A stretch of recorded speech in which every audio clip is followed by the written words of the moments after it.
everybody, this is Gerald with ChannelAndroid.com, and this is an unboxing of the Motorola Droid 3. Now, I know it's a little late, and we probably should have had this up a couple days ago, and I probably would have if I would have got my Droid 3 on time. Realistically, I was supposed to get this about Friday of last week, so about 5 days ago.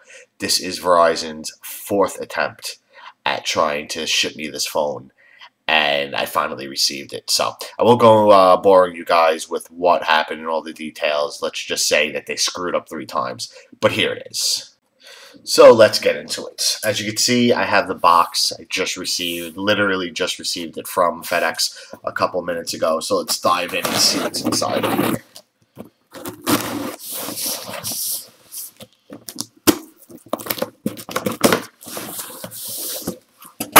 Okay. Well, first you'll see we'll have all the normal BS paperwork. A lot of paperwork, my receipt, instruction booklets, all that type of stuff.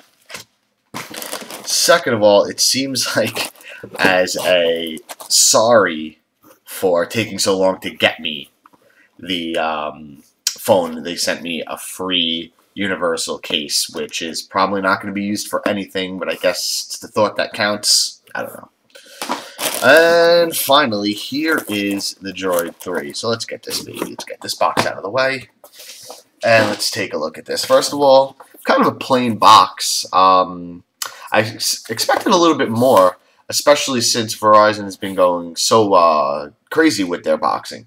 If you look at it, it is nicer than the Evo's box, which I happen to have right here off to the side, which I don't know if any of you guys seen this, but this little TV dinner looking box. So let's give this a open. First thing you're going to see is the phone. Let's push that to the side for a second. As you can see, this is the first time I am opening this box. Normal Droid stuff. USB cable. Can never have too many of these. Another power adapter, as you would assume. A battery. Now, the first thing I'm noticing with the battery, which I was hoping wasn't going to be the case, is this is a different battery than the Droid 1 and the Droid 2. It is a 1500 milliamp an hour battery, 1540 technically, which I believe is bigger than the original Droid, but obviously smaller than the original Droid's extended battery, which is, I don't know off the top of my head, I think it's like 1600 milliamp hours or something along those lines. Could be 1800, something to that effect. But to keep going, the battery door, which again is a lot bigger, and the rest of the paperwork. So let's get all this stuff back together and out of the way. And put the battery in the phone and boot it up. Actually, before we boot it up, let's just take a quick look around. First of all, you could see a lot bigger screen. We'll compare this against the original Droid. I mean, you could see the size difference. The screen itself on the new Droid is almost as big as the original Droid. Now let's take a look at the keyboard. This is what I've been really, really excited about. This 5th row keyboard, I could already feel it feels a lot better in the hands. The keys are separated. They're embossed a little bit. It's really nice. It has a nice feel to it. I won't know for sure until I get the battery and everything booted up. But another thing I'm noticing is it's surprisingly thin. If you take a look side by side, where my right, which I guess would be your left, is the Droid 3, and this is the original Droid, it actually looks to be about the same size. It might even be a tad bit thinner. It might only look a tad bit thinner because I have the extended battery in the original Droid, which I hope to get in this any day now. They should be sending it to me. So the sizes are very comparable. Obviously, without the battery, the Droid 3 is a lot lighter. Let's get the battery in there and just take a look. You know what? The actual weight isn't increased at all from the battery. It's actually interesting how much lighter this is from the original Droid. Get that battery case on there. So now we have the whole thing put together. And again, a lot lighter than the original Droid. And again, I have the extended battery on the back of my original Droid, so that could be adding to the weight. But I mean, it's just a substantial amount. If I had a digital scale, I would show you the difference, but I don't. So let's just take a quick look around. At the bottom is the normal home, back, search, and menu buttons, and they are using the new set that they've launched with the Droid X instead of the old setup of them, as you can see. Looking around the device, not much to see on this side other than the volume rocker. Coming up to the top, there's the power button, which is interesting this time. It's in the middle, which is usually off to the right over here.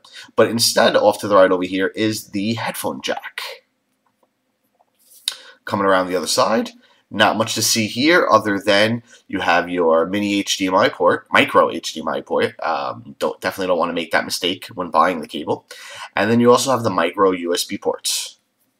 Coming around the bottom, not much else. Up on the back, we have the 8 megapixel camera with LED flash.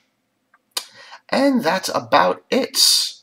As you can see, this is probably the speaker right over here. And I guess this is a back mic. Whereas, if you look, here is the, I don't know if you can see that yet. You can see that front mic. Up on the front screen, you also have the forward-facing camera, which is right there in the corner. And I believe right next to it, you can't really see, is the proximity sensor. And from what I was told, and I don't really see it, but there's also an LED light up here somewhere. I don't really see it. It's probably because of the plastics over it, but from what I hear, it's there. And I guess that's pretty much it when it comes to the outside of the phone. So while you guys are here with me, let's give it a first boot.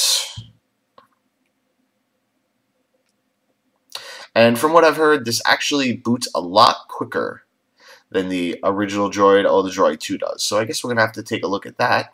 I'm very happy. As people who watch the show know, I've been dying for this phone to come out.